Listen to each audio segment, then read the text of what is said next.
Welcome to the Traverse Science Podcast. I'm Stephen Fleming, and today's guest is Dr. Robbie Burns.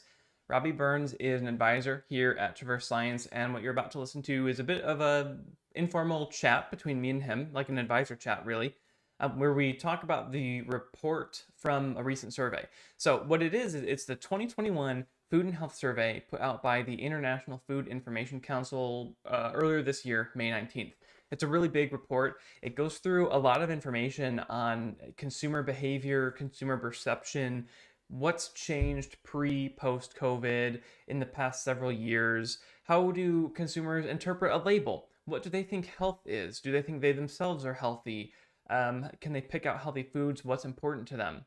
And so it's a big report. We talk about a slice of all these things. We also talk about the disconnect between consumer perception, and we talk about consumers like they're other things. You know, I'm a consumer. We're all consumers. But the disconnect between their perception of how easy it is and feasible to identify healthy food, buy it, cook it, and prepare it, and then their actual health status. Above all, though, we talk about from the perspective of, say, like a consumer packaged goods company, the opportunity for a brand to take a long-term approach, which doesn't sound fun, right? We want quick wins, but to take a long-term approach, almost like content marketing, to educate consumers and build trust in them. So there's quick and easy things, right? This thing is free from fat, free from sugar, free from blah, blah, blah, blah, blah. It's organic, non-GMO. But, all these quote free from claims that really don't provide that much value to a consumer. So how can we use information from this report, take a long-term holistic approach, have a vision about it, to then educate consumers about what does it mean to live a healthy lifestyle? How does the product that you're selling fit in with that healthy lifestyle? Or maybe it doesn't fit in with that healthy lifestyle. And build trust with them. So, if you're unaware who Dr. Robbie Burns is, he's an adjunct professor of practice at the Indiana University Bloomington School of Public Health, where he assists with strategic planning and development. That's now. Before then, he's had a long and storied career. He was vice president of health and nutrition policy at what was then called the Grocery Manufacturers Association. He was global head of nutrition and scientific affairs at Cadbury Schweppes, as well as director of nutrition science and policy at Mead Johnson Nutrition. So this was just a wonderful chance for me to talk to him, soak up a bunch of knowledge, and allow this opportunity for you to do that too. So without further ado, please enjoy. There's some disconnects in it, and there are some parts where it's confusing. But I think if you take a very broad view of it, that for the consumers that responded to the survey, and I'm not saying that they're, like you pointed out, I'm not saying that they're representative of the US population. They're definitely not. And I think people who respond to surveys are a specific subset of even the demographic that does respond, or of that demographic. For instance, I never respond to surveys. They'll never know what you think. Yeah, well, and it's just you get into some of them and you say, we'll take 5 minutes, and it ends up taking 10, 15 minutes, and I just lose patience at the end, or the questions aren't clear. Um, so so if you assume that this demographic, it's clearly people who have time on their hands to take surveys. They're obviously interested in health, otherwise they wouldn't do it. And they're fairly suburban. We've got, I think, as you pointed out, the average income is a little on the low side, but nevertheless, they have reasonable amount of disposable income.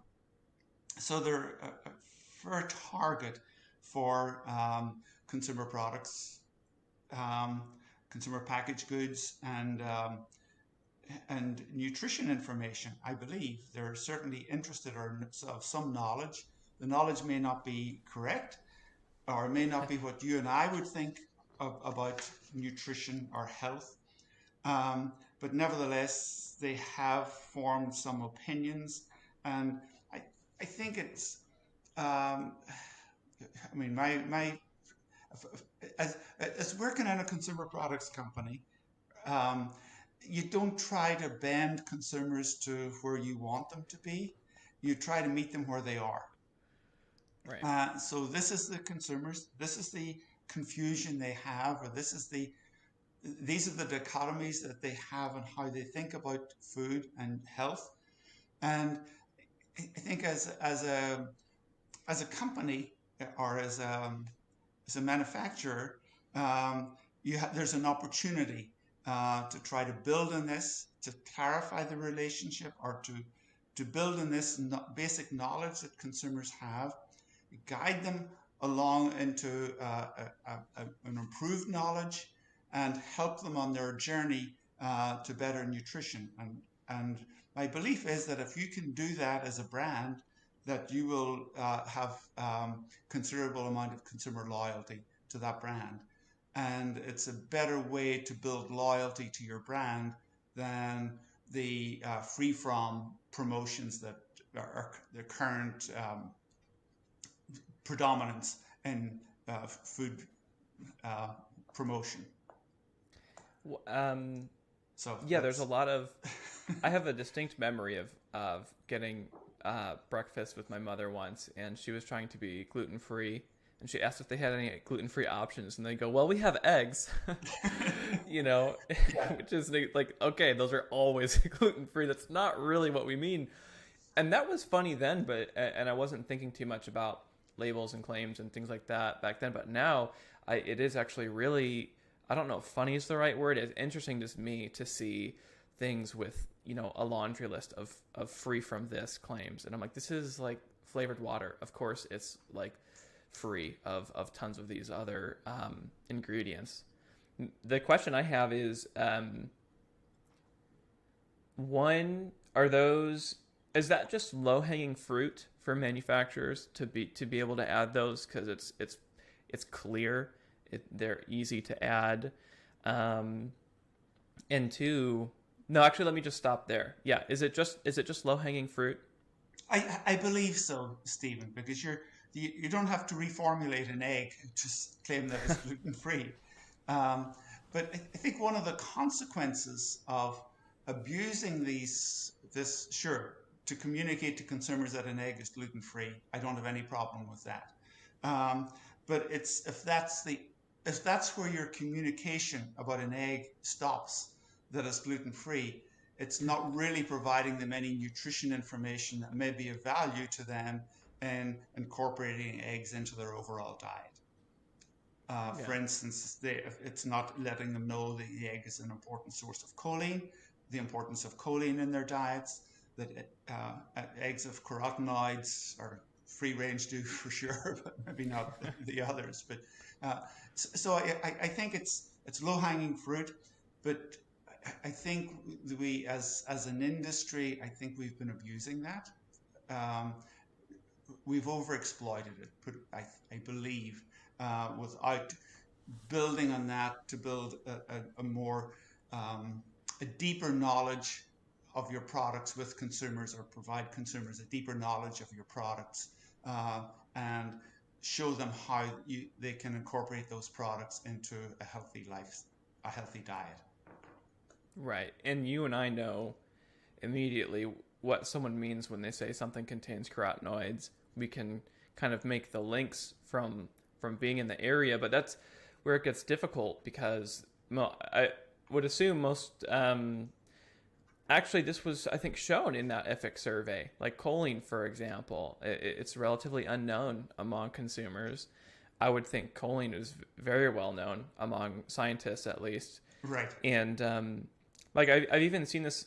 I think consumers have known about antioxidants for a long time. For example, they may not know that perhaps they come from polyphenols, but using polyphenol is more confusing to a consumer than antioxidant. Right. And as you've said, you want to meet them where they are. Where they are isn't always a scientifically up to date space, which Correct, then makes. and it's not homogeneous either, which is part of the challenge, because there's a kind of common knowledge among consumers, but it's not shared by every consumer. So you're going to have a lot of heterogeneity to address. How would you let's use carotenoids as an example then. What would be a nice way to add that in your communication to go above and beyond the free from type labels? I, well, I think you can certainly talk about the role of carotenoids in. I'm not an expert in carotenoid science here, so that's disqualified. That's we're gonna pick topics that we know nothing about. You need to get John Erdman on. But that carotenoids, there are cannot let them know about what some of the carotenoids are, their importance in eye function, their importance in prevention uh, of cancer, prostate cancer in particular. I think that's where lutein comes in. So just let them create that broader understanding and begin to introduce them to some of the specific carotenoids and what it can do. Uh, Oh, yeah, I was gonna ask. And when you say this, do you mean in a way different from trying to make like a structure function claim or a health claim? I do. I think if your structure function, that tends to be something unpack, or at least Mm. let me change that. Um, I I think there's many ways you can communicate with consumers. There's some of it's unpack, but I think unpack is very limited by what you can say because you have limited amount of space, and you the consumer has limited time to look at what's on the pack of the product.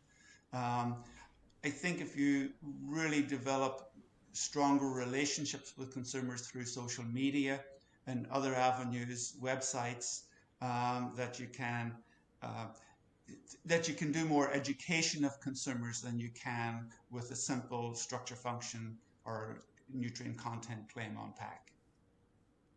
Yeah, I think I would agree with that. It's a tall order.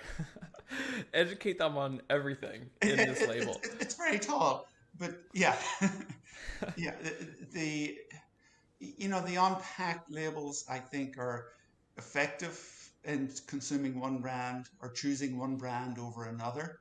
Um, but I think for consumers who have a trust in a brand, they're not going to be convinced, or they're going to trust that brand regardless of what it says on pack. Mm. I, Well, that's I, yeah. I, I think they're going to have a deeper understanding and appreciation of the brand. I mean, we all choose brands that we like, that we know, um, for a variety of reasons, and I think there's no reason why um, the ability of that brand to communicate nutrition information shouldn't be one of those reasons to trust the brand. And that's where I've mentioned this in conversations with others of when I first started thinking about how could you potentially use science to build trust with others and communicate. And as a scientist, I want to talk about all the little nitty gritty and the specific things, and that's not really helpful. And it would be better for you to build trust through the brand and then use that to guide them to the science rather than trying to use the science to guide them to the brand. As much as I guess I would like for people to like try to follow the science and have that guide what they're doing. I think you're Yeah, right. And subjectively, I don't even learn of a lot of things by shopping at the grocery store. I might see them through social media or other outlets, and then the pack just kind of helps me locate them wherever they are. Um, and so whatever they put on there is a lot less important to me. Um, yeah, and I think if you start with the brand though, um, you have a focus for your science, if you like. If you start with science, it's so broad and it's so complex. But the with the brand, it's the science that's incorporated into the ingredients and your brand, and um, I think it gives you an opportunity to be creative and to help guide consumers. I mean, since I've retired from the industry, Stephen, I've taken uh, I kind of as you know, I'm adjunct at the IU School of Public Health, and I've been thinking a lot about, especially in the COVID and the importance of public health. I've been thinking very much about nutrition as a public health discipline Mm-hmm. rather than as a as a science discipline that I was brought up to believe it to be. And I think the nutrition community and we have a responsibility to help to um, to improve the public health. And while we do that, we can still build our brands. So I'm looking for a win-win. It's you Right. contribute to the improving consumers where they are, and I think consumers will reward you for that because they will see what you're doing, they will trust your information, and they will be loyal to your brand. I guess what specifically has changed in your approach or perception of that, going from having more of a scientific focus on nutrition to public health? I think probably everything. Everything. Oh, okay. This is not a small change. This is a No, critical. it's probably not, and I mean it's been more gradual evolution. But you know, I assume you started out the same way we all started out as bench nutritionists doing research and studies on animal models. Then maybe build up to do some human studies, clinical trials, or work on human application of that basic research.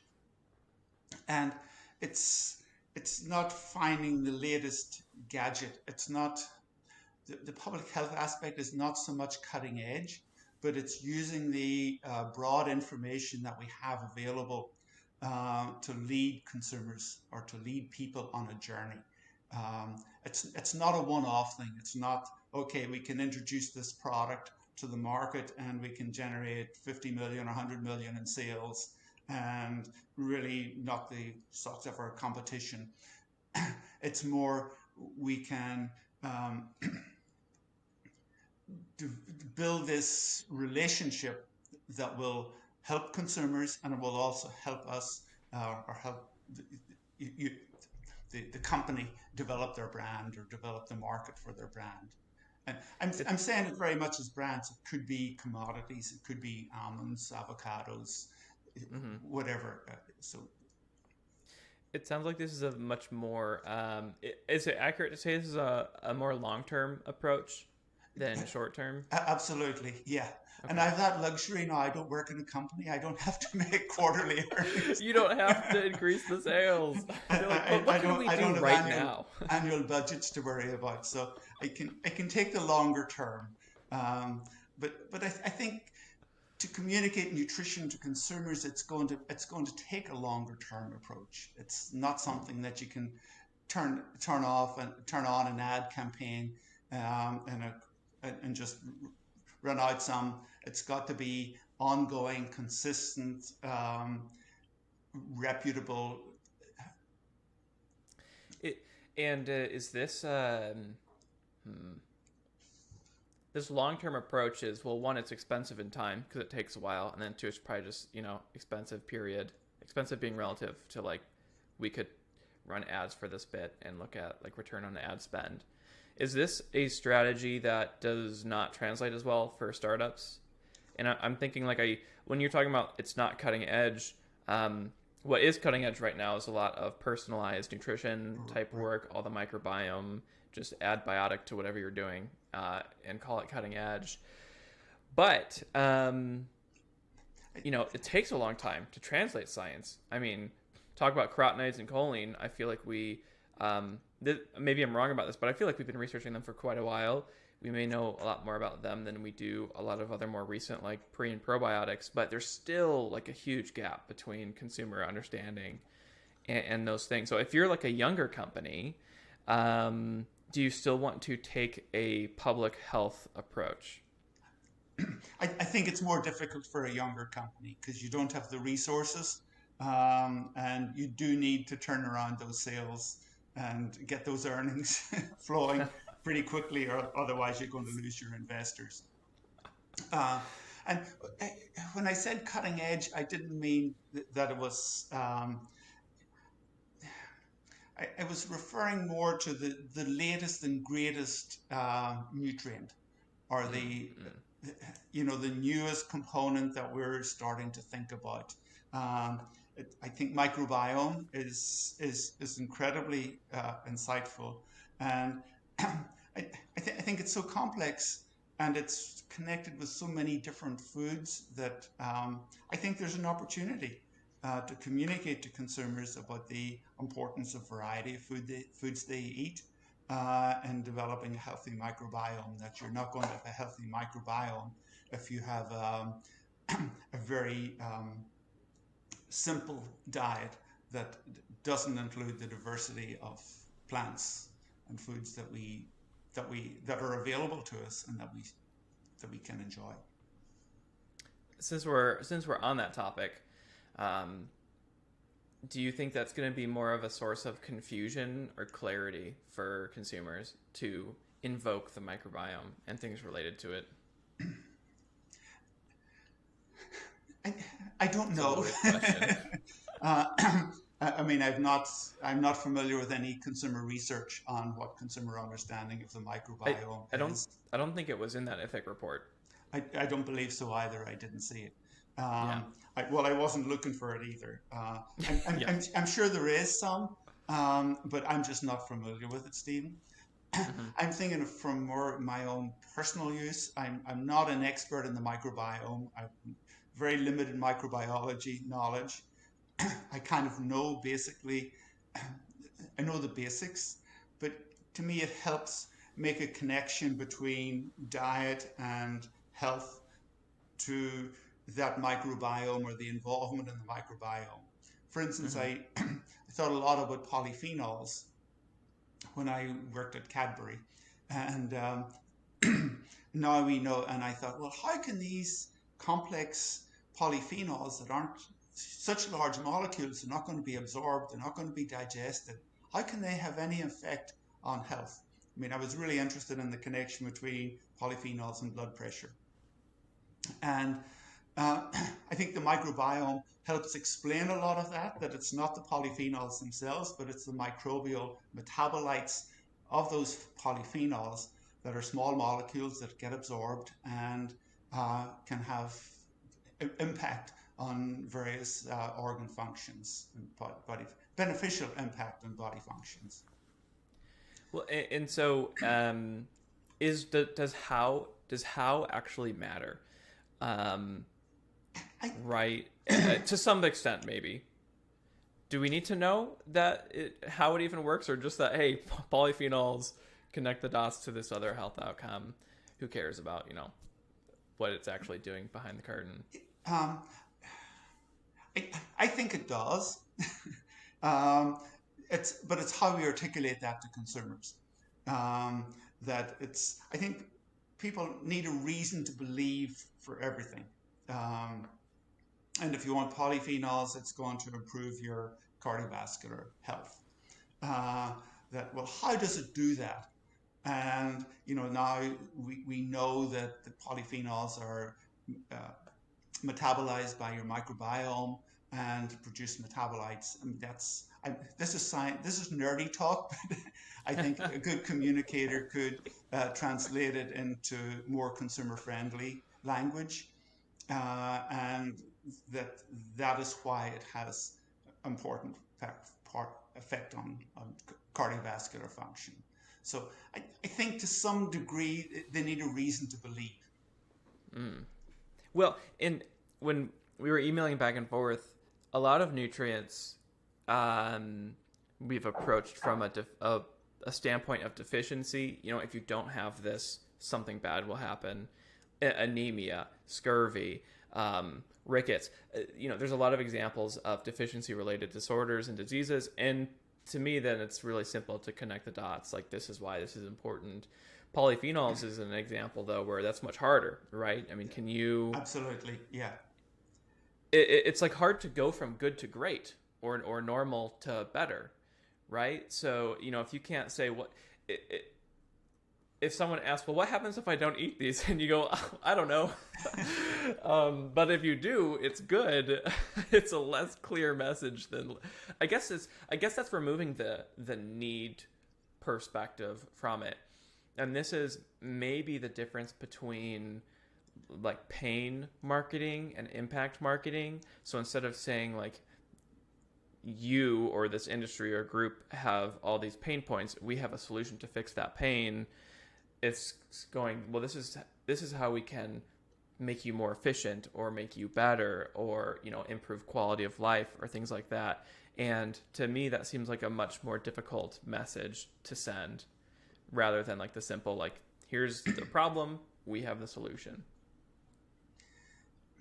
Yeah, you're right. It is much more complex. But I think, at least the consumers I talk to, which I'm not sure they're typical consumers, but they know, or have this basic understanding. Well, I eat a reasonable diet. I'm not deficient in any nutrient. And if they do sense that they're deficient or that they're not getting enough calcium, for instance, they're taking supplements, or many are taking dietary supplements that will provide those nutrients. But it's the desire for improved health, for improved, longer, healthy living, I think is what a lot of consumers want. They want to extend the length of time when they can be healthy and enjoy life.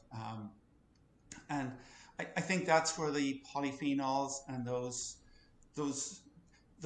I won't call them nutrients, because nutrients would bundle them in with calcium and all the other nutrients that we know of. But those components in foods that aren't essential for life, we don't have to have them, but yet if you do consume them, and you will have health benefits.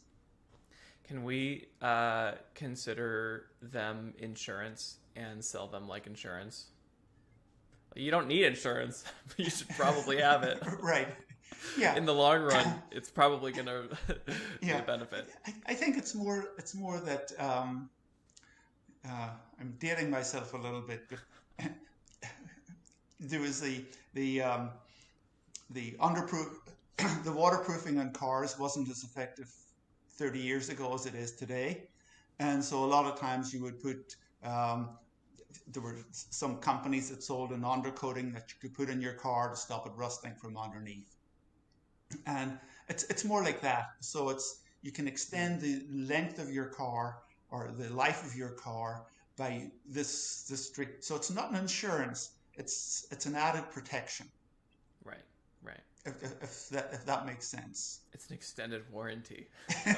Yeah. I'm just thinking of spam calls. We're calling you to talk about your car's extended warranty. And that's like a almost literally under the hood example. And I'm thinking back to in this IFIC survey. By the way, for those who will eventually listen to this, Robbie and I reviewed the 2021 Food and Health Survey put out by the International Food Information Council, IFIC.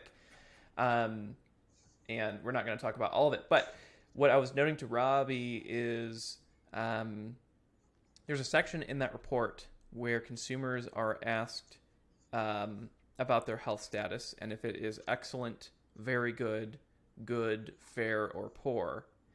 And I believe around 80% of respondents said they were anywhere between good and excellent. Maybe 10% said they were of fair health, and 5% or less was in poor health. And I guess we all think we're healthy, but what struck me is at the very end, they go through the demographics. And I was noting to Robbie that around 60% of the respondents have overweight or obesity. And Robbie, you correctly said, well, weight is just one indicator of health. But then they also have diagnosed medical conditions, and 26% have high blood pressure, 22% have high cholesterol, and 19% have stress, anxiety, or depression. I wonder if it's especially because this was conducted in 2020. So there's a disconnect between our actual health and our perception of health. And I think, Robbie, this is where you said maybe that is a place where brands and maybe just taking a public health perspective could help that. I don't think we want to be telling people like you're in poor health and you should feel bad. I mean, maybe there's a place for shame, but I don't think that's probably it. Do what is even my question here? Should brands, or maybe not even brands, just talk about public health instead? Do we need to work on helping people understand their actual health status?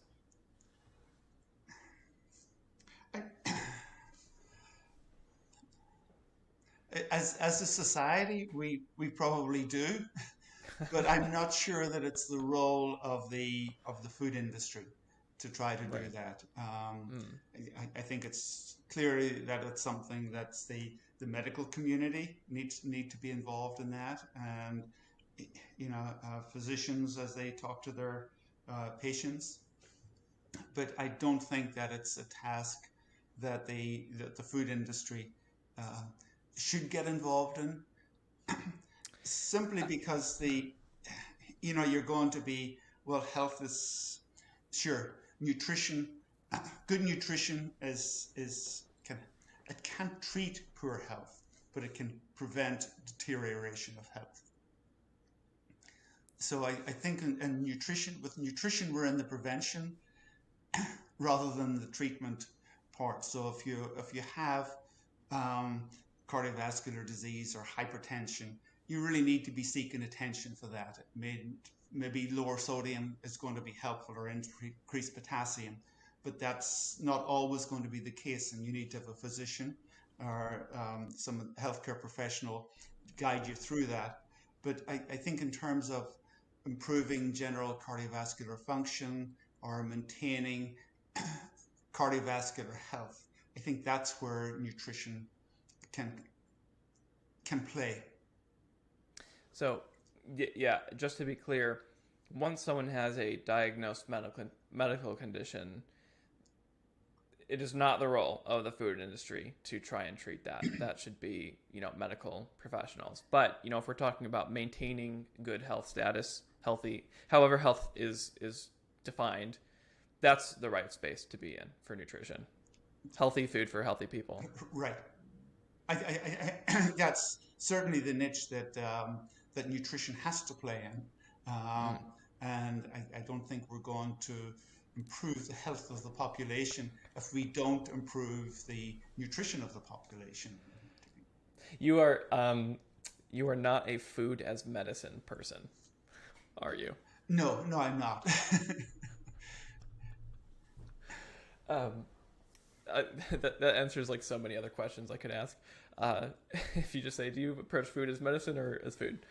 Um, well, I guess as you're, I mean, hmm, I approach medicine as something that I take to take care of a problem. If I've got a headache, I take I take medicine for it, but right, I don't use food to take care of a headache. yeah. Well, I mean, as you were talking at first, I was thinking I might disagree that it's not the role of the food industry, or not that I think it should be the role of the food industry, but whether it actually is or not. And I was, with that clarification, that we're mostly talking about healthy people, that makes sense. But like MyFitnessPal, for example, if you're entering your food in there, it'll tell you, hey, this has, your goal is, X amount of fat. This has a lot of fat in it, or you're over under. Now that is not saying, you have XYZ condition and here's how to treat it. But as I see more and more products coming out, or personalization, or like probiotics for sleep, prebiotics for anxiety, it starts getting kind of close to that, this will treat your ailment type area. Is, Right, is but that too close? Is that kind of teetering on the edge there?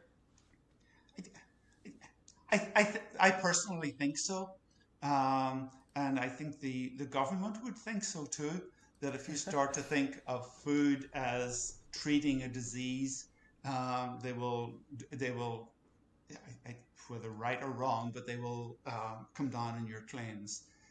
So the safe space for nutrition, and I think the scientifically strong case for nutrition is to maintain a healthy heart. I mean, it seems a little trite. We have so many products that claim healthy heart, but you know,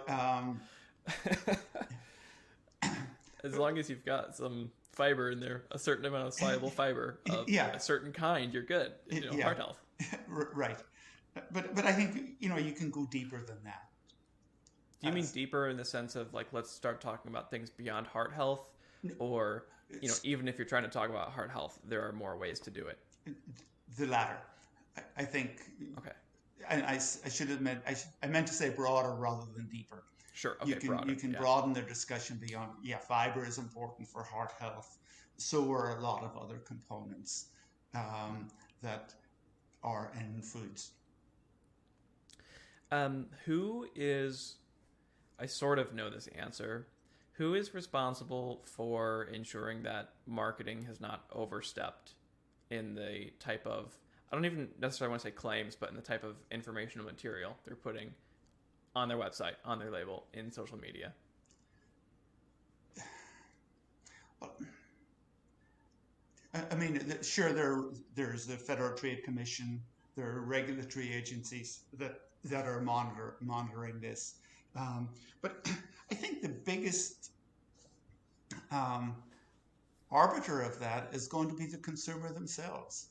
Um, that if you really have the approach that you're building a long-term relationship with your consumer and long-term trust with your consumer, um, that's going to dictate that you be pretty careful in how you communicate with them, um, that you not use too much hyperbole, but that you're honest and scientific in the communications that you have with them. In the sense that if you're promising too much, eventually in this long-term approach, that's going to catch up to you. People Yeah, are going to realize, this it, doesn't work. This is junk. right. They're not going to believe you anymore. So I think believability is an important component of that trust. I think what I struggle with is I did another interview like this with another advisor, Christine Palkman, and we walked through some examples, not from the perspective of the FTC, but from the FDA, looking at things certain companies have gotten in trouble with. And to me, it started getting really difficult of like, well, what can you say? And it goes way beyond a label. Like, what can you put in your website about polyphenols, for example? And while still trying to, you want to be scientifically accurate, and you don't want to do too many links of like, well, this contains polyphenols. Polyphenols do this. This is bad, so thereby eat this and avoid this bad outcome. I don't know. It just got kind of hard. It's like, well, how would you even talk about this? And I think that's where maybe I would think it's easier to just communicate that your brand or your company is investing in science or taking a public health perspective, and not be so reliant on like, well, what did this study actually say, and what were the statistics and the p-values and this and that. It was almost like, just don't go too deep into the science. Like stay high and above it, and don't be too I guess, as you've just said, don't be too hyperbolic. Which I guess made me think, it made me question actually how much science is really necessary. We want these things to be well researched, but maybe for marketing purposes, it's actually not as helpful to go that deep. Okay, now you're. I mean, I definitely think science is important. I do too. Science is got to be, whatever you say, it's got to be supported by the science, and it's got to be supported by not just one study or one Yes. isolated study, but it's got to be supported by the consensus of the science whether if there's a lot of data out there, you need a meta-analysis to show that. But it's if you do that, I don't think you're on shaky ground. But it's whenever you try to um, it's whenever you try to verge and try to overpromise on what a food or a component can do for health. Or um, for, I mean, let's take tea.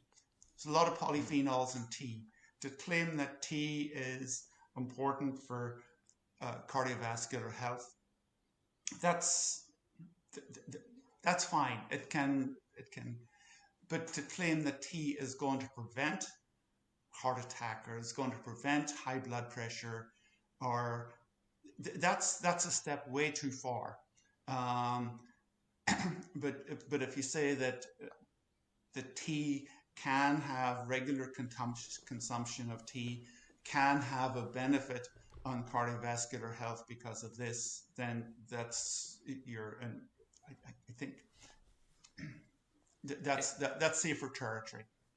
And that's provided that you have gone through and you've done that literature review, systematic right. or meta-analysis, to then go back and point, like, we're not just making this up. Yeah. Here's not the one study, but here's the 5 or 10 or 20 studies that show this. Yeah. But and it's not saying that, it's emphasizing tea as a component of a healthy diet. So for instance, Not just, you can't just have an unhealthy diet and then drink tea. Right. So I think it's got to be, that's another part, which is very difficult. It's not easy to do, but that you're talking, well, I chose a single component there, but you could choose, whole grain bread. Let's use that as an example. on helping with cardiovascular health. And there you have a lot of reasons to get into that. You can get in, it's got fiber, it's got whole grains, it's got polyphenols in the grains, it's got, fatty or low fat, or, whatever the other components of the bread. So with that one commodity, you can explain a lot of reasons why it is beneficial for cardiovascular health and more beneficial for your health than white bread or other.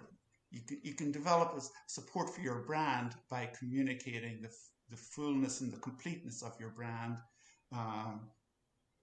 in connection with consumer health. Do you think, so let's say, provided you do have not just one study, but numerous studies, is there a place, though, for talking about individual studies? Going into who was worked with, how things were designed, what the results were, maybe still at an educational level, not at a super technical level, or should we still kind of stay kind of at that like aggregate science, this area as a whole level? I like the aggregate approach because it's it's more than just one study, but I do believe that there's a role for single studies as well. If it's an important outcome in terms of popularity with consumers, it will get media attention. So individual studies get a lot of media attention. I think there is a danger with brands being too associated with those, directly associated with those studies, because they can be a flash in the pan. We got this study today. Next week, there's studies shows that those the opposite effect kind of thing. So, I think this comes back to, I guess it's all going to come back to what you're suggesting, which is to take a very long-term approach. But even large brands are, wanting to find new innovative ingredients, or combine existing ingredients in a new novel way. Make something new. And that new thing, just by the nature of it being new, is probably not going to be very well researched. We do these exercises a lot with companies where they are doing what you were suggesting. Let's do the literature review, do the meta-analysis if needed, and see how well substantiated the science is. And it actually surprised me how, when you drill down to a specific population and a specific type of ingredient, it's like, wow, there's actually only a handful or a couple of well-designed trials. And sometimes the suggestion is this actually isn't very well substantiated for what you're trying to say about it, So maybe the answer to that is, well, you should say something else. Right. or I don't know if that's do a study to build the evidence kind of thing. So but yeah, once you start saying that though, it's like, okay, well, this is years later where you will get the payoff of this after you have designed and run and published all of those things.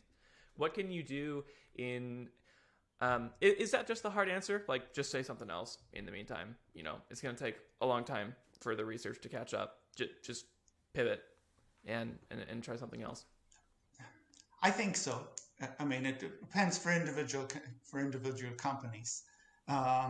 Companies investing heavily in R&D, they can afford to invest and develop the basis for support for a claim. But for other companies that invest very little in nutrition research, that's very alien to their culture, and I would switch. I think you talked about the reformulation or develop reformulation, but a lot of times the reformulations are, well, we've got this product and we want to incorporate an ingredient into the product, right? Or we want to combine these ingredients, and these ingredients have this scientific basis. So you're not looking at something usually that's unique for your product, but it's you're looking at your product as an amalgam of the components in there and the research that supports each of those components. You're saying it's not necessarily, it's not unique to your product to have whatever polyphenol in it. Like, there's a lot of other products, but it's the combination of everything that is unique. Right. That's where I think and that's where I think the bread example is a good one. Yeah. Everyone get into bread. Yeah, I just mentioned it. It's because it's got you touch so many buttons with a complex product like whole grain breads. Well, that's where it feels to me then a CPG has a lot more room to be flexible and pivot and try new things because, if this ingredient, if the research doesn't show it, that's fine because there's competitors' ingredients. Maybe it was the form of that specific component, or even if it wasn't that component at all, we can just go try something else. If you're an ingredient supplier selling something, though, I think you have a lot less flexibility because it's like, well, this is what we've got. We can try processing it different ways. We can try different doses. It's not really going to change from what it is. Yeah. Tough luck. So most of my comments, Stephen, are really in connection with consumer packaged goods company. Okay. Yeah. They're not. They're not related to ingredient companies. So ingredient companies, they either have to develop their own science if it's a novel ingredient, or pull from other science and similar ingredients, and with mechanistic connections between them. Yeah. Sorry, ingredient suppliers, your job is harder for this one thing. It is, but you have a world of ingredients out there to develop. Yeah, and as an ingredient company, you're not really communicating with the consumer so much. So the aspect of as an ingredient company, your customer is the food manufacturer. But I think that will change though, and we've had. I know you're not trying to talk about ingredient suppliers, and here I keep going on it. So a CPG, so scientists at a CPG are are being sold by ingredient suppliers by these things because they're so great. And they need to have extremely well substantiated science. These are extremely long sales cycles, and the suppliers need to take a very long term plan because they want to be able to give them their brochure or their website and say, here's like the 50 studies we've done, or the 10 or whatever. Um, that's on the scientific side. Of course, science takes a long time, but we've even had them say like, okay, we've done the science, we're good at that. How do we how do we communicate this to the consumer? And they're trying to say, if we're going to sell this appropriately to a CPG, we need to have in-depth knowledge of what of consumers, what they want, what their problems are. So I feel like they almost do. You're right. They are selling to another business. The consumer isn't their client, but they still have to have an in-depth knowledge of the consumer to be able to connect the dots for the CPG. That's a ramble. I don't even have a question in Yeah, there. It seems like no one can really get away with not knowing about the consumer or taking the public health perspective. Yeah, I would agree. From my experience in the consumer products industry, though, the brands know their consumers much better than the ingredient companies do. So the ingredient companies may just do some broad consumer research, but it's not with the consumer segment that the brands are focused on. And the brand is obviously going to have way more data on who's buying their products and information about them. Yeah, absolutely. Because an ingredient company is going to want to sell to multiple brands that target multiple segments. So their consumer research by nature has to be more generic. When you were involved in your past career experiences, how close to like marketing groups were you and in trying to understand consumers? Or is that more of like a recent shift? Oh, totally involved. Totally involved. Okay. Yeah, yeah. I do work with them on, development of consumer messages. Well, that was probably more. Yeah, that was sales and marketing.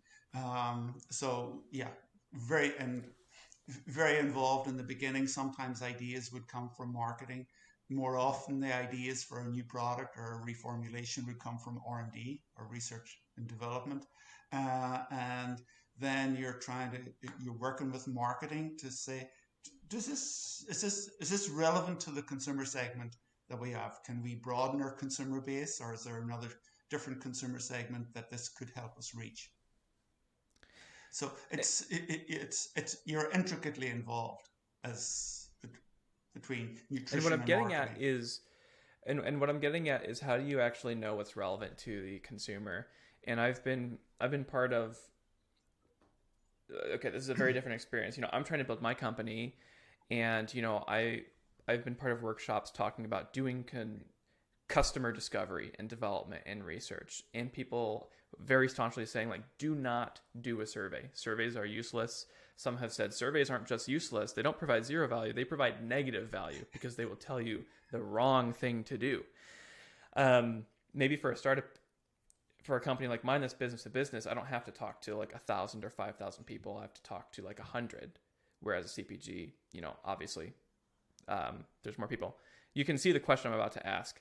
Are surveys, how valuable are they? How much stock should we put into them? Is there another approach to like better to better get at what we're asking than doing a survey? I think surveys. I mean, let's start from a data point of view. Surveys generate data. Yeah, a lot of it. That data is only as good as the questions that you ask in the survey, and the accuracy of the responses to those questions. And in a company point of view, we do a lot of, not very little surveys that I've been, in my experience, but we do a lot of consumer research. So that starts with focus groups where you have group of target consumers. You got to really watch those focus groups, because you can have one or two dominant people that will convince can dominate the discussion, and that you don't hear minority views. So you got to treat focus groups carefully as well. There's a lot of other more detailed techniques that can be used where you actually live with the consumer and understand how they use your products and how they think of other products and build on your ideas from that. Um, so market research is important to, well, it's to get an idea for how your concept is going to fly before you start extensive development of products. But you need to, well, you don't need to. You will do. Companies typically will continue to do market research as the product develops. Okay, we wanted to develop a product that looked like this. It doesn't look like that. It's maybe something different. So we need to check it again with consumers and validate the decisions that are made along the product development cycle with consumers. Um, it's not really a survey, as more you're getting consumer input as you go along to make sure that you don't stray too far from the original concept. Mm. That obviously scored highly with the consumer segment you're interested in, otherwise you wouldn't be spending the effort. Yeah, and it probably sounds like I'm ragging on surveys, and I do think they have their place, and they're a really quick way. Quick is a relative term to get information from a wide demographic. And you noted the demographic in this IFIC survey. Even though there's like 1,000 participants and they weighted by various demographics, I think there's still a lot of opportunity in that survey to say, well, why don't we look at men versus women? Let's look at different age groups. Can we slice and dice this in an exploratory manner to try to get at like a specific demographic? Maybe if you're a bigger brand, you have to reach a wide variety of people, so that may not be as helpful. Than narrowing down to a specific group. So anyways, this is me just saying surveys can be helpful. No, I think they can, but you've got to be careful how you interpret them. Yeah, and probably not use just surveys. I mean, right, it's multiple tools. Right. I think survey is good to give you an overall picture, but I think you've got to go in and delve deeper with what. They're almost a little bit like an epidemiological study. They give you some useful clues or connections that might exist, but you've got to dig deeper to find out: is this really an association or cause? Well, there's a lot of other software tools though too that will like scrape reviews from Google or Amazon and other places, or scrape text from social media to try to understand perception about things. That's not really the point of this. Oh man, so obviously you've stated you should meet your consumer where they are. I've heard the opposite, probably more for smaller companies trying to be more flexible, of saying just build your brand and be mission based or vision based and allow people to come to you. So it's and maybe there's a hybrid between those two, but those are two very different things. One is like, we need to do surveys and market research, build something that meets the specifications that the consumer wants. And the other is like, no, we're going to build it, and whoever comes, that's the demographic that we want to target because they're the ones who already buy into our vision. Is that option available to larger brands to just say, what, we're just gonna, I think I know the answer to this, we're just gonna make it. Not willy-nilly, not like just make a random product, but say like, we have a reason to believe that this is a good product, and we're going to, whatever demographic comes to us. Yeah, I mean, I think, and you wouldn't just be doing that as a with blind. It wouldn't be like a thrown, one-off thing. It would certainly be. You would have some market research or some focus groups to show you that this is a good concept for consumers, but it's still meeting consumers where they are. You're not telling them, okay, this product is brilliant, you've got to use this product. This will solve all your health issues. But it's more you're building in those consumer beliefs or those consumer attitudes and you are meeting them where they are. Um, it's a consumer who's choosing your product because you're meeting their needs, Mm-hmm. and then as you so I, I mean that's the initial. You get consumer acceptance of your brand, but then if you're going to if you're going to be in the business for the long term, you've got to build that brand. Mm-hmm. You can't just rest on your laurels and say, right, this is going to be it, because if it's successful, you'll have competition. You've got to keep ahead of your competition. And the way to do that is to build your brand. And building your brand is very much as you've got this consumer segment, you know them, and you've got to meet them where they are. So you don't, if they think that um, it's trying to think of a controversial uh, nutrient at the moment, but if they think that magnesium is important for their cardiovascular health and that they're not getting enough magnesium, then it makes sense to put in some more magnesium in your product. Magnesium's a bad example. I'm trying to think of No, that's fine. That's a fine one. uh, I mean, if we're talking about controversial and villains, sugar is up there. But, doing that though, I feel like you're so susceptible to fads, right? And just which way the wind blows. Like, oh, they like magnesium today, but what about it's going to take us years to develop this thing. Where are they going to be then? right. But I think the magnesium bit is, there is some science behind it, that there is certain inadequacies, and most people don't get enough magnesium. So there's there's some science, but you're not just doing that one aspect. Mm-hmm. You're building this story around whatever your consumer segment is. Consumers who are concerned about cardiovascular health. Right. That you're adding more components, you're adding a fuller product to meet their cardiovascular needs, so Yeah. that they will stick with your brand rather than, here's somebody else has got um, other components that are related to cardiovascular health. That's that's a kind of, that I'm thinking of, Stephen, is more a holistic approach Right. Right. to your brand, rather than a single ingredient or single nutrient aspect of the brand. Yeah. Don't you're saying don't target magnesium and try to make the best magnesium supplement ever. Target you know heart health, cardiovascular health, whatever it is, and then build a product. Not even you're not even saying build a product around that. You're saying build a brand around helping to support health, to prevent those types of issues. Right, right. And I think there's some pretty good examples in the of consumer products that have built a successful connection between a brand and cardiovascular health or heart health, for instance. Yeah. And it tends not to be one dimensional. It's many aspects of the product, and Um. it would include things that the product doesn't have as well. So it's Yeah. What?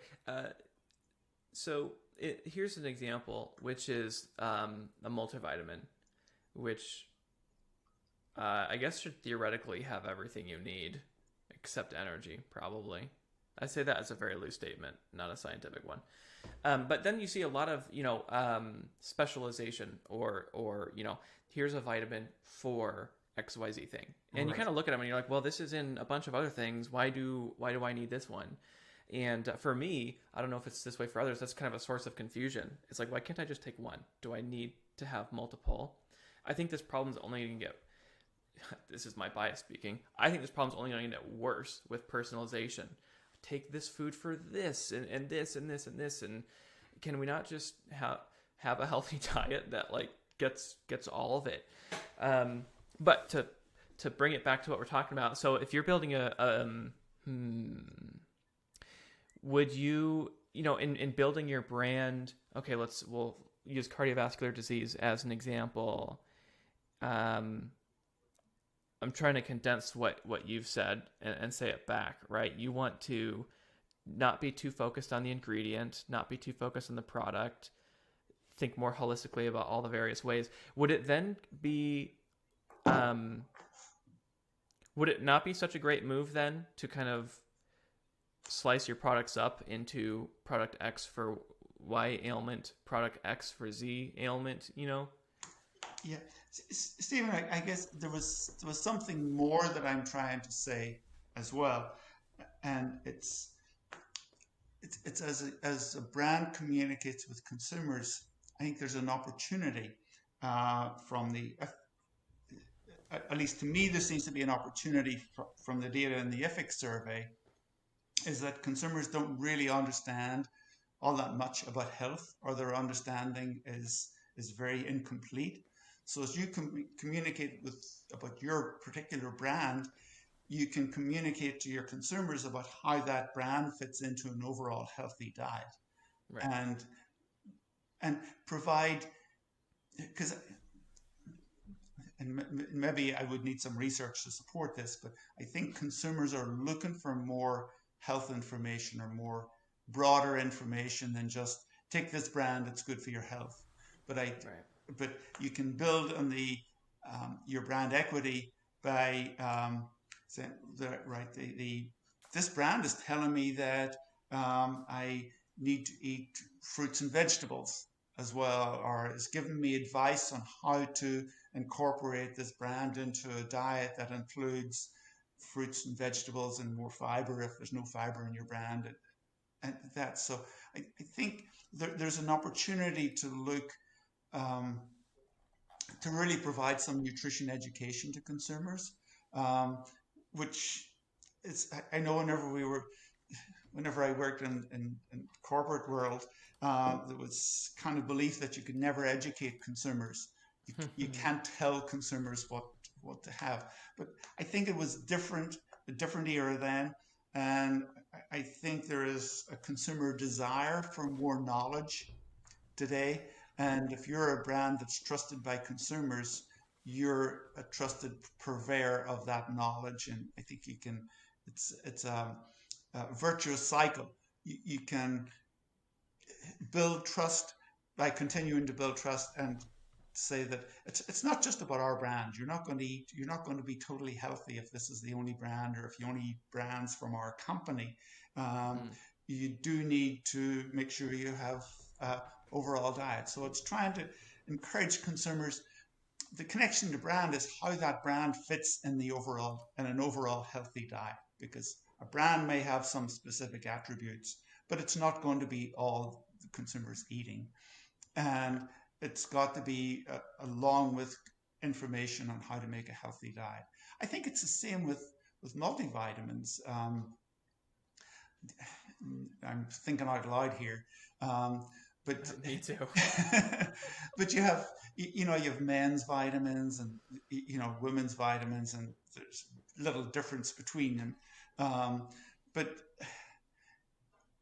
your stress vitamins, and I'm not sure there's an awful lot of science behind any of that. I honestly, I would agree with that. But I think, though, people want to know. I'm maybe making a really strawman argument here by giving those examples. People want to know that it makes sense for them and for their diet and incorporated into their lifestyle. Right. Maybe not necessarily that it's like for stress or for sleep or for memory or something like that. And what you're saying, I think, is supported by the IFIC survey. I'm assuming you had this idea before you read it. They have and this is something that one of the first things you called out in emails to me, which is what is, and I'm looking at the IFIC survey right now, what is the American's definition of a healthy food? And it's taken a more positive tone in 2021, and things like includes vegetables, fruits, nutrients, certain components. Those things are increasing in the definition of what's healthy, and all the low and free from things are decreasing. So, low fat, low calories, low salt. Actually, some things like low carbs have increased, but I think it's to your point. It actually seems like if you just take this approach, you're going with the flow. There were way fewer responses about being fresh and local and non-GMO and having a short ingredient list. It seems like it just makes sense then to just like, okay, people care about fruits, vegetables, and a more of a lifestyle. Like, go with that. Move away from all the free from, and move away from all the like natural process type language. Yeah, I mean, I'm not saying that you would want to move away from it totally. Yeah, I say move away. But don't rely on it to the degree that we have in the recent past. I think with consumers, they I don't think they're convinced by that these are differences that really make a difference in their health. These being like the free from type claims and Yeah, yeah. yeah. And I think they're looking for more. And as a company, if you want to build trust with your consumers, I think there's an opportunity to provide them more in terms of, like you're saying, a positive nutrition message about a product rather than, well, this isn't going to be as bad for you as somebody else's product because it's got no whatever the ingredient happens to be. Yeah. I mean, something that we probably won't touch on too much, but in that we didn't talk about in our back and forth though is, there's all these other parts of this EPIC survey that talk about, perceptions on sustainability, how food is produced, where things are sourced from, and all of these have, I think, less to do with nutrition, and they're more about, is your brand trustworthy from a business ethics standpoint? Would people want to? Would these people like you if they met you? If your brand was a person, would they want to be friends with that person? Yeah. Does it align with their own personal values? Yeah. And I think this is where knowledge of your consumer and the consumer segment you're interested in is important, because not everybody believes that some consumer segments, they can't afford to worry too much about the ethics or the standards, environmental issues that are considered as the brand is being developed. They so and to those consumers, you got to worry about price or whatever their catch point is. But if your consumer is concerned about child labor, for instance, then you got to make sure that your brand, it's almost a cost of entry. It's not a differentiation of your brand from others. Like, you just have to have those things. Yeah. I think. Yeah. Like some of those things are just becoming table stakes, right? Yeah. Your product needs to have been developed without slave labor. Right. I mean, you know what? I hope that's table stakes and not a differentiating. Yeah. I mean, it's to what degree do you go to show that it isn't? That's do you need some certification? Well, the certifications are actually apparently a source of confusion. Actually, they are not trust. Yeah. And that really surprised me. Actually, I thought that would. I didn't even think it would be a battle. I thought that would be like a much clearer source of clarity and trust for consumers, but it's not. Is it? Are there too many certifications? That's my thought on it, Stephen. Is that you don't even know what it is. You just see like tons of certifications on it with one another. They're in business for themselves. So you have a certification body, and they derive their revenue by brands paying them a fee to certify their ingredients, or ingredient manufacturers paying them a fee to certify their ingredient. And it's wild. It is, and they're trying to get an edge on one another. And if one can say, right, well, this company they take this approach, we're going to use a different approach to certify, or we will only source from a country where they have some more internal restrictions. So there is competition between them, and if the label though continues to become, I don't know if less important is the right word, but there's a lot of other opportunities, social media, website, a lot of digital avenues to talk about how your product is sourced or how sustainable it is. I feel like then certifications will lessen in importance then, because as you've mentioned already, you can only say so much in a label or in a certification, but you could have, an entire part of your website or a social media campaign dedicated towards literally showing with video how your product is made and building trust that way. Right. So And I think I don't know if, yeah, now some products have QR codes yeah. that you can scan with your phone, and you can get a lot more information about How how many they. people do that though? It's I don't. another I question. haven't seen anybody do it yet in the store, and I do. I do watch how people shop, but I haven't seen them do that yet. Not in I pulled Indianapolis. out my phone a little bit and I'm like, you know what, whatever. I'm just getting this other one. I don't. Actually, Yeah. my favorite is you do that and it's like I've done that for like some chicken and it's like we'll show you where it was raised and it's just like farm not found and I'm like, all right, whatever. I think you just put a QR code on here and it just leads to nothing so that people will at least think that there's a trail. Yeah. Yeah. I haven't personally used them, so I don't know. But I haven't seen consumers do. I think with the bioengineering disclosure, Mm, now we might see, because QR codes is a way to do that, and that some brands may choose that mechanism to allow them to uh, meet the law. yeah. Well, so there's another section in that IFIC report where they they provide like a dual choice option: product A versus product B. A is bioengineered foods, but B does not.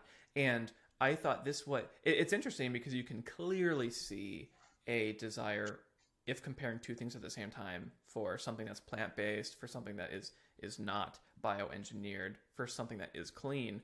But then when you ask them to define healthy, those are not high on the list. The lifestyle, overall broader dietary patterns, fruits, veggies, that is way higher. Which made me think, like, do we even need to talk plant-based and uh, clean labels and things like that? It's like we're talking about 40% of 5%. It's even smaller. Yeah, Uh, I, I'm not sure that.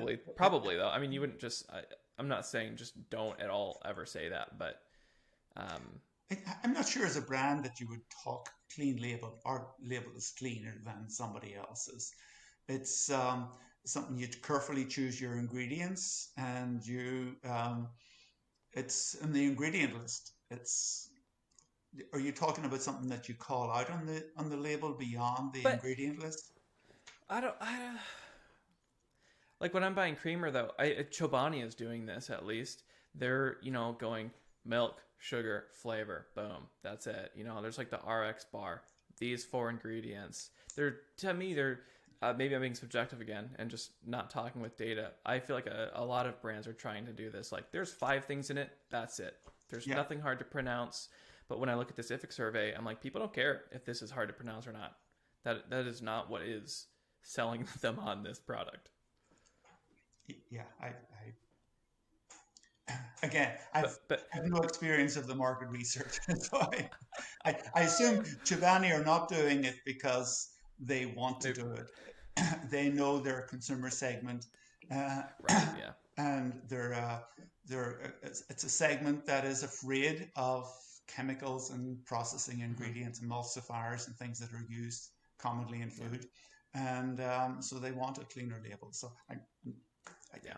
That, I mean, I think that fits in though with your with taking a holistic approach and holistic in the sense of maybe not holistic isn't the right word, but not having one message for all demographics, of course. right, Tailor it. It if you know that where you're selling or the type of people that buy this are interested in a certain angle or storyline, obviously don't feed that to them. Some yeah, people might not care how it's sourced, but for those that do, and especially with the ability to give personalized digital experiences, that sounds so corporate. personalized digital experience. You can personalize ads to a given demographic, right? Yeah. Show the ad that talks about clean labels to the people that will like that, and not to the others. So it makes sense to go from multiple angles. Yeah, but I think to Chobani, I mean, there's this, their brand is more than just about simple labels. It's Right. about sustainability. It's about environment. It's about fair prices for producers. So they haven't ventured too far into the nutrition space yet, but they do. They talk about the value of yogurt as incorporated into diets. I mean, and they could take that further. Mm-hmm. But that's a great example right there, though, of um, wanting to their consumers.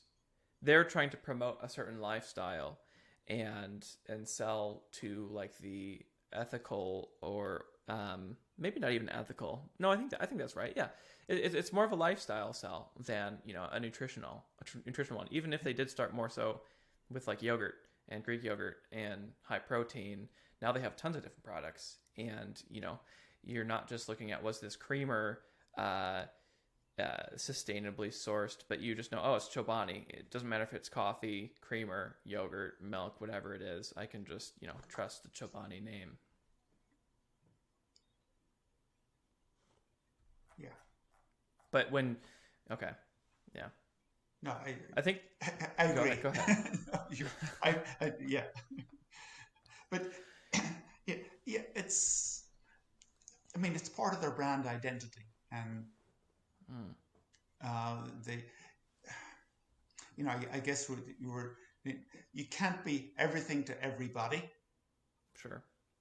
And so those are the aspects that Chobani are talking about at the moment. It doesn't mean that they will stay there forever, but they could migrate. and I think this health survey shows them an opportunity that they could talk more about the health aspects of their products and help consumers understand how their products can be incorporated into a healthy diet if they chose to.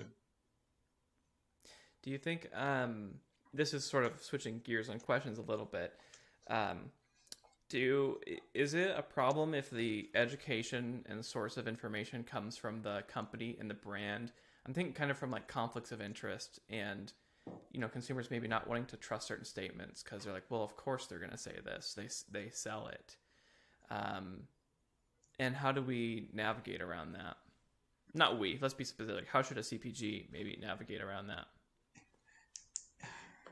Well, I think if you're communicating how our brand fits into a healthy lifestyle, you're not really promoting. You're promoting other foods that you don't have in your portfolio, most likely. And so there's, well, what do you have to gain by this? Maybe the brand, maybe you're, co-promoting with somebody else. But yeah, I think you got to be honest and scientific in your approach. It doesn't mean that you can't serve a commercial interest or co-brand with somebody else. And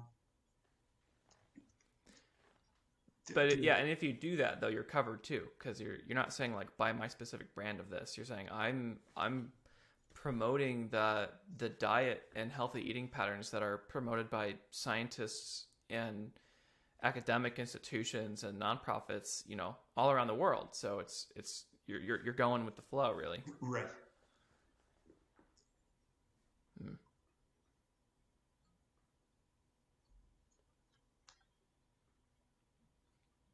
Interesting. Okay. Got gears turning. Okay. Do you? What other surveys do you? Do you mostly read the IFIC surveys? Are there other sources where you're getting this? Where you're looking towards to?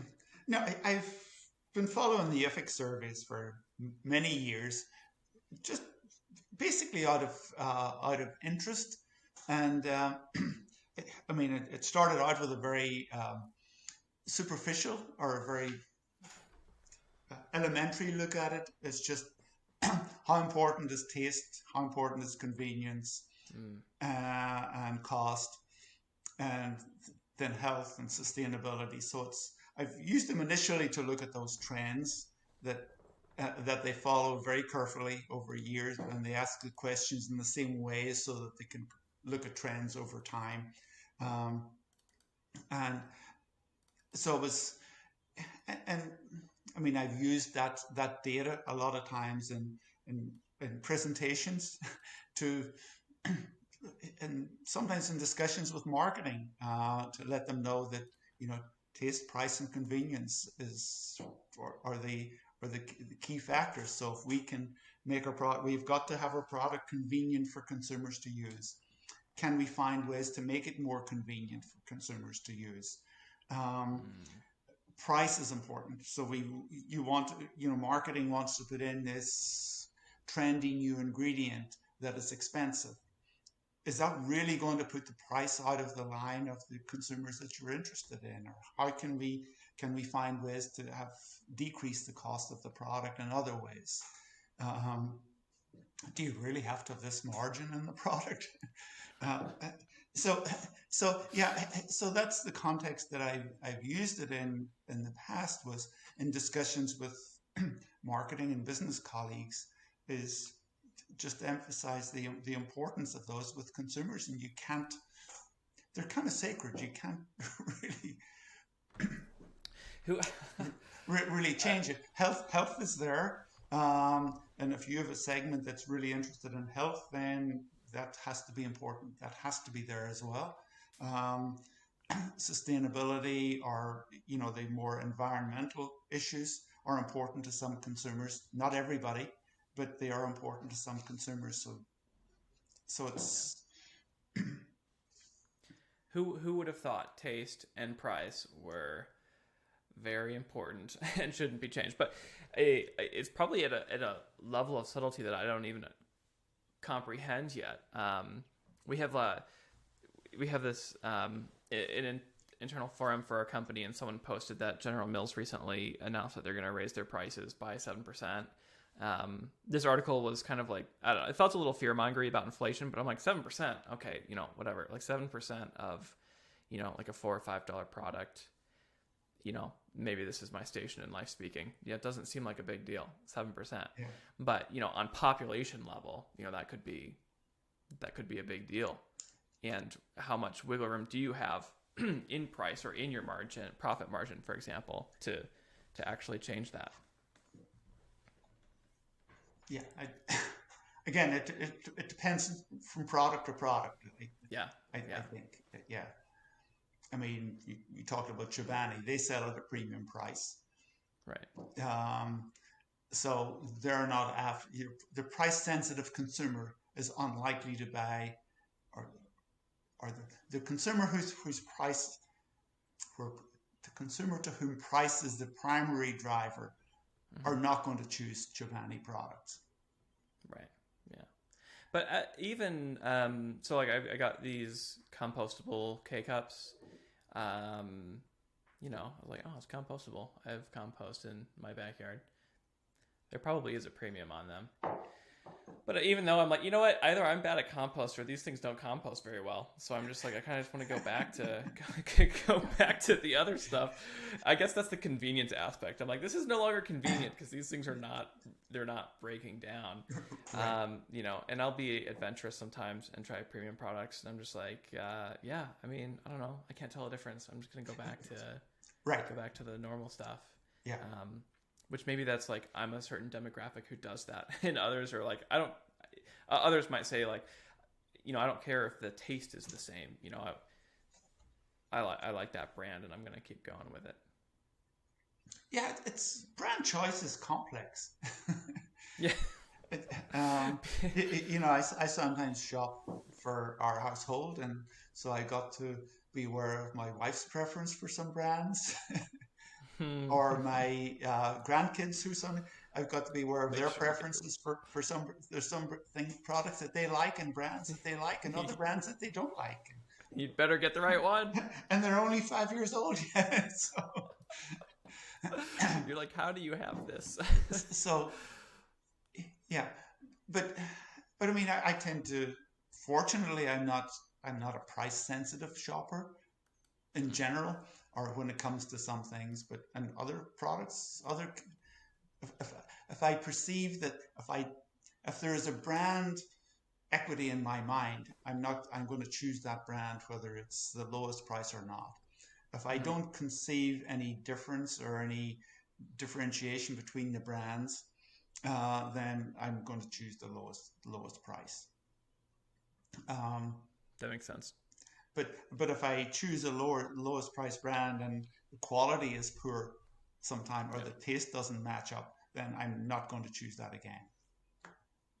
I think that's the subtlety with trying to interpret a lot of these surveys or market research, which is a lot of these questions are like all else being equal. All else That's being right. Yeah. equal, price everything. Do you want plant based or not plant based? And when you view it like that, it's kind of like a no brainer sort of what people want, but it is not an all else equal thing. And um, I don't really know exactly. Someone knows the answer to this, but I don't know if consumers are really, pulling up two side by side all the time, or if they just have like a general view of where they want to go on a website or in the actual grocery store. Yeah. No, and I mean, contrary to the ethics survey, uh, there are expensive products out there that are pretty successful. I mean, what I would consider expensive, they're 50% higher price than other products in the category, but yet they're incredibly successful. And I think they've built an image, if you like, or a reputation for the brand, um, maybe based on health, it may be in other factors, but they've done something around their brand that allows them to charge that higher. And I mean, my marketing friends in the past have said it's not price so much as value. Right.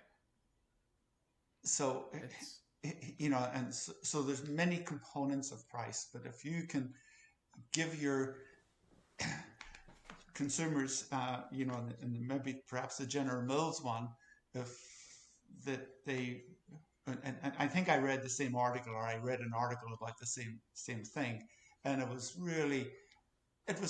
I think it had an anti-corporate slant, and in the article itself, and it didn't talk about the value that is in, which is how General Mills would probably talk about their brands, the value that you get from this General Mills brand versus the competitor brands, and that we are worth the price that we have. And yeah, the one I read at least had more of like a doomsday-ish slant of like inflation is coming for us all, yeah, and your I think cereal is not even safe. I read the same thing. I was like, I don't want to have an existential crisis in the middle of my workday. Yeah. Let me bury my head in the sand with work for a little bit before coming up to read this stuff. But I mean, I'm not defending all price increases, but the price No, of but it's the price of it's ingredient value. has gone up, and yeah, It's value-based pricing, right. and I'm trying to learn this with our own company too, of which does a lot of consulting, and you can charge by the hour, which is not a preferred way to do it. You can charge by the project. You can do retainer. There's all these different ways to price things, but you have to understand what's the value you provide to someone. And if you just describe what you're doing, it may not seem all that valuable, but you want to ask, why is this valuable? What does this allow people to do that they couldn't do before? And if you're just saying like, yeah, it's got like the same vitamins everything else has in it, that's not a very good value-based pitch. But Right. if you are saying, this helps promote a healthy lifestyle, and healthy lifestyle, people who have healthy lifestyles are known to have less rates of Alzheimer's, cardiovascular disease, all of these things. Now you've totally reframed the value of what you're selling. It's no longer just another run-in-the-mill thing. It's something that can, potentially save your life or greatly increase the quality of life. Right. How that actual price is figured out, though, I don't know. I don't know. That's a difficult one. And I don't think you're going to find out either. Even when you work in a company You'll start with the price, and then you'll reflect on that and go, that did or did not make sense. yeah. And again, you got to realize that the price that the retailer charges is not exactly the same as the price that they would pay the manufacturer. Oh, yes. It may have very little connection to the price the manufacturer pays. It's whatever the retailer. Yeah. That's when people are like, what's the profit margin on Starbucks coffee? This is ridiculous. I'm getting ripped off. And they're like, yeah, but I really like it. So, yeah. Well, it's a value that they provide. Right. Of one sort or another. Yeah. Yeah. But I think, you're talking about the price increase and consumers or products getting targeted because they increase prices. Well, prices do have to increase now and again. Is that costs don't go down, but that's where it's imperative for the brands to continue to build that value in consumers' mind and the value that goes beyond the price they pay on the shelf. But it's are you providing them with valuable information about how that? I mean, we're talking about healthy diets. Are you providing with good information about how that product can contribute to a healthy diet? What makes that really difficult, though, is even if you are in touch with your own health change. I feel like this is correct to say. Health changes very slowly over a long period of time. I mean, there's a placebo effect, sure, and I've heard people at scientific conferences go, look, if 50% of the response is a placebo and 50% works, hey, it works half the time, or at least people think it works, and they feel that it works, so it doesn't effectively accomplish the same thing. Like, it's hard to measure health, really. Takes a while for it to change. You're not going to see immediate benefits to these things. Yeah, and I mean, it's a bit like the discussion we're having at the moment over vaccines. Health is the absence of disease, and if you're vaccinated, it's the absence of infection. But how can you monetize that absence of something? I guess theoretically you could look at average cost of hospital visits, at least in the U.S., things like that. Yeah, that one way. There's a lot of ways you could look at it. But I mean, health is obviously more immediate for me than it is for you. But yet. How do you communicate that it's important for people in your age group? Yeah. That's the problem, though, right? That you've got to start building on this long-term health right now. Don't you know I'm indestructible? I don't need to eat healthy for like another 40 years. Which is wrong. I just wait for the big one and then I change my diet. I'll wait till the signal couldn't be any more obvious. I didn't realize this. Someone told me antioxidants are viewed by my generation as like an older person thing. Like, I don't need those. Like anti-aging type deal. Yeah. Which is why and polyphenols are a big ingredient that feeds into that. And hence the move to, well, one, not call things anti-aging. Refer to them as ageless, age with grace and beauty. But two, don't make it seem like younger demographic doesn't have to care about it because they don't have wrinkles yet, or that they don't have joint problems yet. They should care about it right now as well. Yeah. Again, this isn't carefully thought out, Stephen, but I think there's no shame for that. We're just we're just rambling here. Yeah, this is a real ramble here. But I think one of the issues with talking about antioxidants to consumers is the regulatory definition we have on antioxidants. It's vitamin C, selenium, vitamin E. So it only considers these substances that are nutrients. Right, yeah. It doesn't consider all the vast amounts of other components that are in food that are function as antioxidants in the food system itself and in vivo as electron scavengers, but we can't call them antioxidants because of that regulatory definition. That's interesting. The FDA has this guidebook on claims, and I'm thinking specifically on content claims. And yeah, as you said, definitely vitamin E and I think C count as antioxidants. C But does as well, yeah. E, um, C, selenium, and mhm, there's four altogether. I can't remember what the yeah. other one is. And I was kind of struggling with that because someone had asked us to kind of help them craft a message on polyphenols and antioxidation, and I pulled that up because I was interested, and I was like, oh, you actually wouldn't really be able to get a content claim on something like antioxidants. Not that everything has Yeah. to be done through claims, but I don't know. That led me down a weird rabbit hole. And but what's interesting about that, I don't know how that decision But got to that point, I but think you got, I mean, you can talk about it, but I think a lot of the consumer perception of antioxidants is tarnished because of that narrow regulatory restriction. yeah, it could be a lot of things can be Yeah. antioxidants, not just I those. mean, I think you can talk about Well, it's polyphenols as a natural yeah, antioxidant, if that is important. yeah. Well, I think part of it is you don't have to classify something so binary as it is or isn't an antioxidant, right? Yeah, Many right. things have antioxidant capacity. It's not you're either with us or you're either in or out classification. And there are, I forget the acronym. Is it TEAC? Whatever it is, vitamin E antioxidant equivalents. Um, Oh, you can measure things and compare them straight to, like, compare to vitamin E how much oh, alpha antioxidant tocopherol capacity. equivalents. Yeah, That's okay. That's what it is. yeah. Yeah. But that's just substances that look like vitamin E. It doesn't compare vitamin C with them. I thought you could still compare non vitamin E components to that. Anyways, I'm not going to talk beyond my knowledge on that method.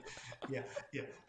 Well, I think it's from the DRIs where they look at the contribution of gamma tocopherol, be it or, or the other tocotrienols to vitamin E activity.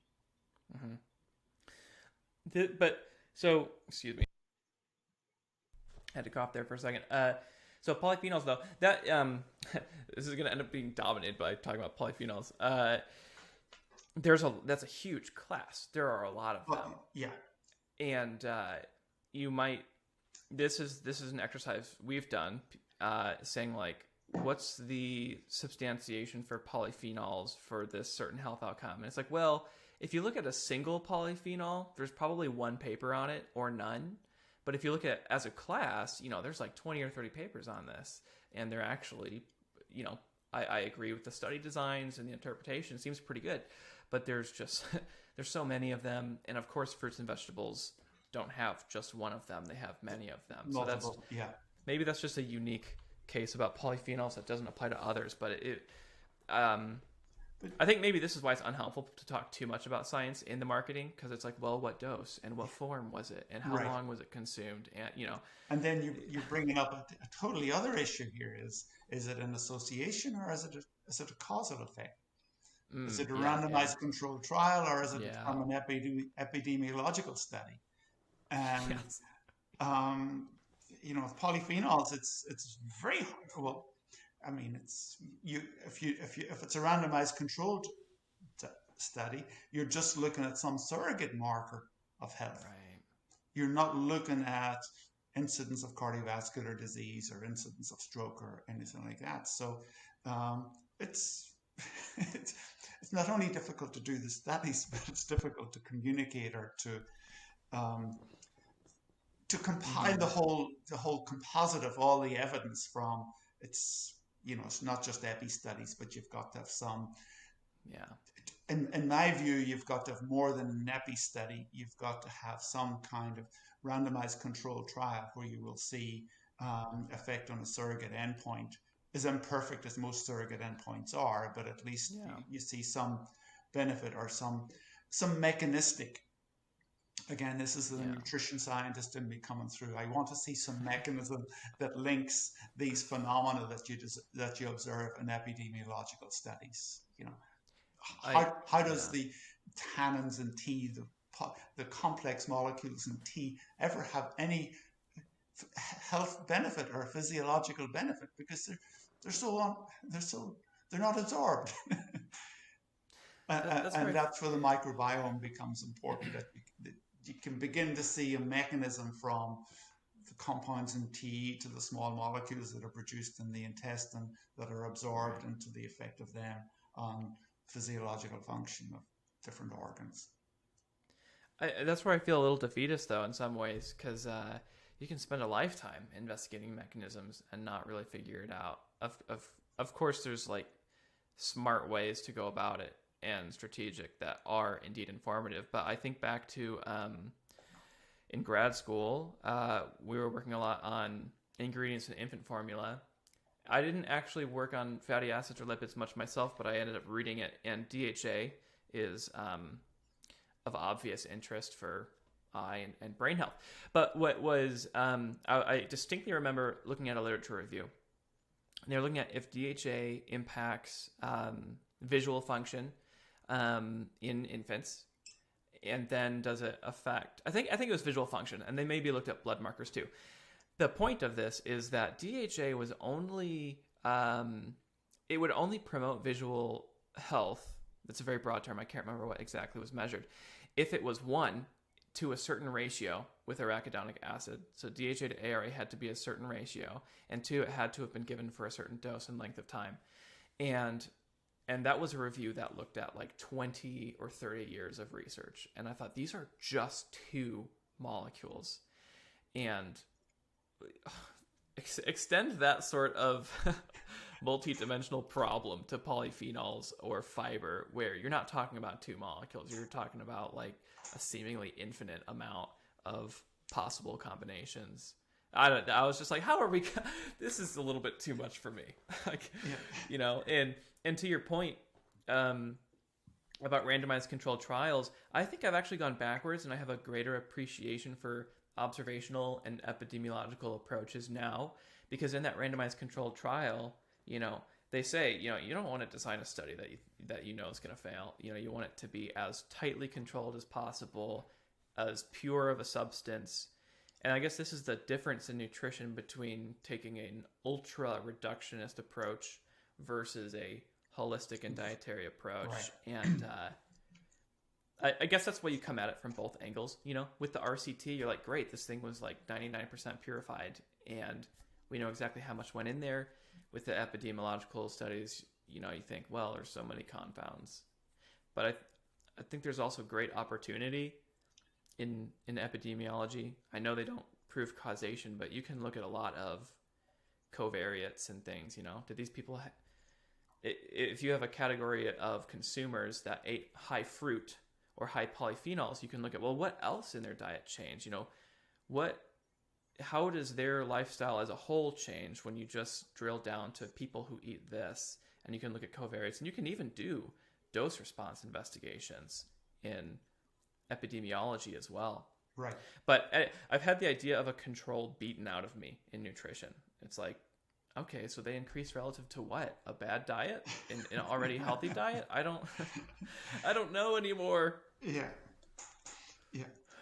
Well, we touch on a lot of things here when you start to bring in epidemiological studies, and I think there's different methodologies that are used in those studies, different ways to measure dietary intake. I think we know from certainly from energy that consumers underreport their energy intake. That energy reported and is doesn't very much resemblance to the energy intake that would be measured by more objective measurements. So I think there's questions about intake and how the intake's recorded, but nevertheless, I still think that they help you paint a broad picture. I kind of worry that sometimes the epidemiologists look for associations that they want rather than associations that they would prefer not to observe. And because they're not set up with a priori, right, we're going to do this epidemiology study because we want to look at this association. they generate the data and then mine it for any association that they want to, or at least in a lot of cases that they want to. But so, but to your point about randomized controlled trials, I do think there is big difficulty. They work well for drug studies where you're just looking at one, you have to look at one single entity. Nutrition control trials are very difficult to do, especially if you're doing macronutrient substitutions. You want to put in, high saturated fat diet versus that's probably a bad example, but high fiber diet. Well, what do you replace the fiber with in your control? And so they are, but nevertheless, I think they're an important aspect if it's considered along in the whole evidence that's available. Yeah. And I do think there's got to be some mechanism in there as well. Yeah. But I think there's value that we have.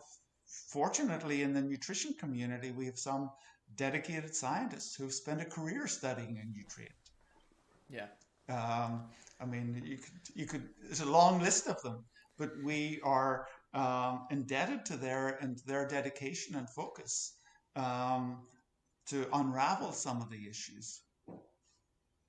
Absolutely. And it's kind of mind-boggling too to think about the length of some of their careers and understanding about the type of nutrients or components they researched, and whether even lay people know they exist. Choline being a great example. Right. Yeah, and we still, I think we've got a DRI for choline now, but we still have very, very little information out there on the importance of choline for pregnancy. I attempted to design a diet that was I was working with pigs, so working with sows, and I wanted to know if maternal dietary intake of choline would affect the infant, the little piglet, their brain health. And I didn't realize, pigs, for those who don't know, are fed a lot of corn and soy actually has a high choline content, and I was not aware of this. And I was working with, this was a fellowship from the American Egg Board, so I thought eggs are high in choline, let's give them eggs. And what was, when I went to replace some of the soy with egg, they had less choline intake. I made their diet worse. I didn't actually, that's when we were formulating it, and I realized we got to do something else. So we had to use like a soy protein isolate that didn't have choline, so that the source of choline came from egg. It was just, it was, as you said, like, that is when I had the realization that macronutrient, a controlled study with macronutrients is extremely difficult to do. Right. And we're definitely realizing that now with reviews we're helping clients with, where not all studies do this, but some have said we gave a treatment, like a certain meal or product or whatever, and they do list the nutrition information in that meal or that product, but they don't always list how the entire diet changed. So if someone's going to have more fat, they're going to have less protein or carbs. And you're like, well, did they just balance out and they're equal, or do we have totally new dietary patterns? And, that's just, untangling that is a mess. Yeah. Or sometimes it's not a mess. It's just like, you just can't really say beyond, look, the diet changed this way. You just have to, the diet, they are what they are. And I hear what you're saying too about epidemiologists, maybe not thinking a priori about what to look for. But I guess I have a little bit more of a relaxed approach nowadays with the amount of data there is to kind of say, like, just see what's there.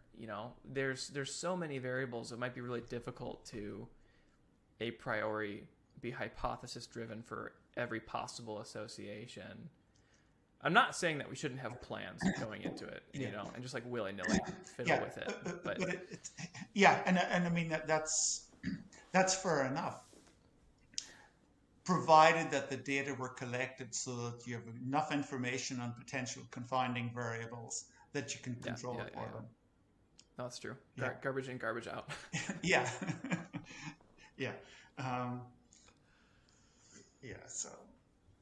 Oh man. Well, we've talked about a lot here, and coming up on hour 2, so maybe this is a good time to call it on this. Thanks for joining the call and enjoying some rambling musings with me.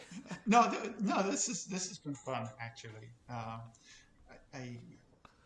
I kind of just you made me think a little more about the practicality or the benefit of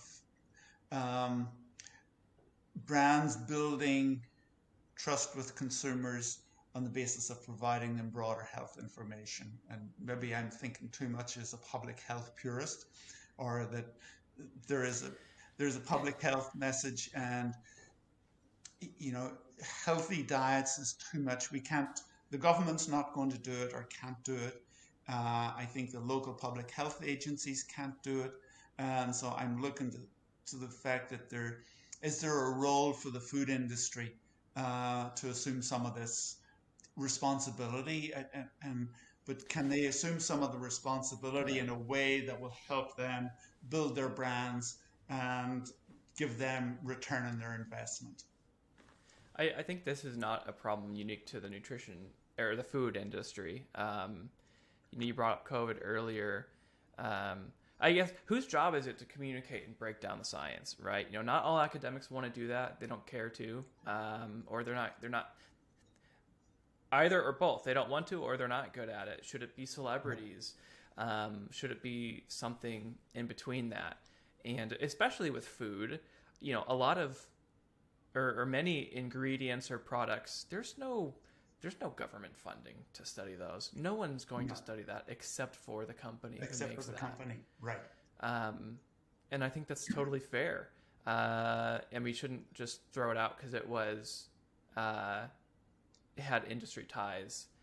But that's a scenario right there where it's like no one is leading the charge except for this company. So it just falls to them to do that. I do think that we could go further with academics, at least. I'm not putting the blame on them, but just in terms of you don't need to just stop when the study is published. You can continue to communicate. Right, but some are very effective bloggers and do a really good job about communicating, but some are very strong nerd scientists. I almost call them nerds, and they've difficult. Difficulty. Stay in your lab, nerds. Yeah. So it just comes it's so difficult for them to do. Yeah. I put myself in this category. Whenever I started, I wasn't interested. Communication of science. I write a paper and that's communicated. And it wasn't until I started working in industry that we had to worry about how we communicate the science about what's in our product. We build science into products. So you've got to be able to communicate that to consumers in a way that they can appreciate the value that you have in the product. Agreed. It's beyond just write a blog post too, or make a social media post here and there. It really is almost like a lifestyle change. It is, yeah. To want to communicate more, and that's a lot to ask. Can you just change your lifestyle, please, to be a better communicator? but some people do it. Some people can do it so easily and get satisfaction from it. Others, I would find it very difficult. I think what you've described, though, is basically what content marketing is, which is you want to provide value and education to a target customer base. And you're not going to write one blog and have a bunch of sales the next day. It takes time to become established, for people to learn about you, to come to know the brand. And that's kind of like, I think of scientific content in that way too. It takes a while to do these studies, but they build on each other as well. And I'm trying to figure out, I think I'm actually slowly having this beaten out of me, but is there a way to use science as a content engine for marketing? Can we? I think we're a little bit too obsessed with like, was this thing statistically significant, or were all the perfect compounds in there? But could companies, not just companies, sorry, commodities groups, nonprofits, government, could they leverage just building their brand up as a brand that is where science is foundational for them? It's okay for the studies to not show the exact results they want, but consumers know that they're science-based and they're evidence-based, and they go to great lengths to ensure that their communication is based in fact and what is known at the time. Yeah. I mean, I agree totally. My one thought on that is that use of science as a content engine for marketing, it may be a slow build, but Yeah. as you build, you help insulate your brand from other brands. Well, It's slow, but yet whenever it kicks in, you're in a different position than your competitor brands. Yeah, no, you're right. Yeah, it's like compound interest. Yeah. You can't have a 1-year vision. This is like a 5 or a 10-year vision. And that's again where the value part gets difficult. What is the value of doing this? Well, we won't really know for 5 years, but we have strong basis to think that it will be valuable, or just that the process of doing it is valuable. But it's like you have a disposable income that keeps you going, but there's comes a time whenever you have something happens, new competitor, when you need savings and you need to pull on those savings. And I think using science as a content engine, I like your description of that, it's like you're building up that savings account. Yeah. And I think my point is actually we don't need to wait until the study is over to talk about it. I know a lot of companies are worried about their confidential intellectual property, which I'm sorry to say is nowhere near as secret as you think it is. We're all looking at the same stuff, at the same thing. Anyways, but we could talk about the process, and companies could, in their communication, they could talk about that they're setting up a clinical trial to look at this disease, and that way you're insulated from, we couldn't get as many subjects as we wanted, or there was actually a fundamental problem that we didn't catch until it was all done. You're insulated from this, like, crossing my fingers, hope it goes well after I view the data a year or two later. You can show your base that you're invested in science. Here's the researchers we're working with. And then they go, these are people that are putting a lot of time and effort into a solution, and it's okay if they don't even find the solution, because I agree with the path they're going down. Yeah. So I think the process of doing could be utilized more. Right. But I think also if you're going to be doing a clinical study, you talked about credibility, or the credibility of the study is much improved if you're registered with clinicaltrials.gov, in which case the protocol is out there for people to see. And I think the huge value in that is that it keeps you honest, that you're going to analyze the data as the study was designed for the data to be analyzed. You're not going to look at secondary outcomes and call them primary outcomes. So I struggle with that, actually, because I'm like, well, one person's primary is another person's secondary. You know what I mean? Well, like when yeah, I think it makes sense. Doing what you just said is the right way to go about it. but it's how you set up the design.